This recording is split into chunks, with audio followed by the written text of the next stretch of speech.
Hi friends, అందరికీ నమస్కారం. వైఎస్ఆర్ బీమాకు సంబంధించి ఒక లేటెస్ట్ అప్డేట్ అయితే రావడం జరిగింది.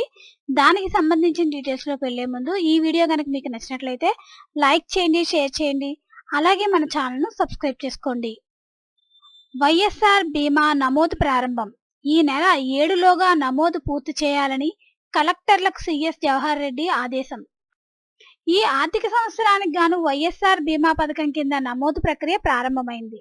కుటుంబాన్ని పోషించే వ్యక్తి సహజంగా లేదా ప్రమాదవశాత్తు మరణిస్తే ఆ కుటుంబాలకు ప్రభుత్వం వైఎస్ఆర్ బీమా అందజేస్తుంది. గత నెల 29న నమోదు ప్రక్రియ ప్రారంభమవగా గ్రామ వార్డు సచివాలయాల్లో వాలంటీర్లు వివరాలను నమోదు చేస్తున్నారు.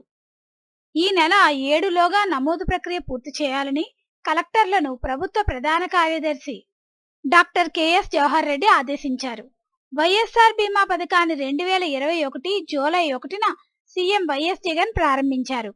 దారిద్ర్య రేఖకు దిగువగా ఉన్న కుటుంబాలకు గ్రామ వార్డు సచివాలయాల ద్వారా ఈ పథకాన్ని అమలు చేస్తున్నారు.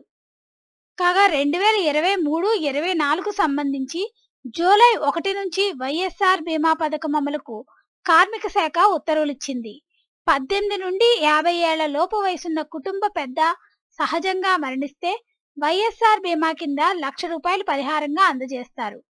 అలాగే 18 నుండి 70 ఏళ్ల లోపు వయసున్న కుటుంబ పెద్ద ప్రమాదవశాత్తు మరణించినా లేదా శాశ్వత వైకల్యం కలిగినా ఆ కుటుంబానికి 5 లక్షల పరిహారం చెల్లిస్తారు. బీమా కంపెనీలు, బ్యాంకులతో సంబంధం లేకుండా నేరుగా గ్రామ వార్డు సచివాలయాల ద్వారానే పరిహారం చెల్లింపును ప్రభుత్వం చేపట్టింది. ఈ పథకానికి బడ్జెట్లో 372 కోట్లను ప్రభుత్వం కేటాయించింది.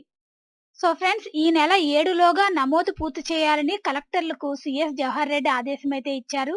అలాగే కుటుంబ పెద్ద సహజ మరణం అయితే ₹1,00,000 పరిహారం, ప్రమాదవశాత్తు మరణించినా లేదా శాశ్వత వైకల్యం చెందిన వారికి 5 లక్షల పరిహారం, అలాగే ఇవి గ్రామ వార్డు సచివాలయాల ద్వారా పథకం అమలు చేస్తున్నారు.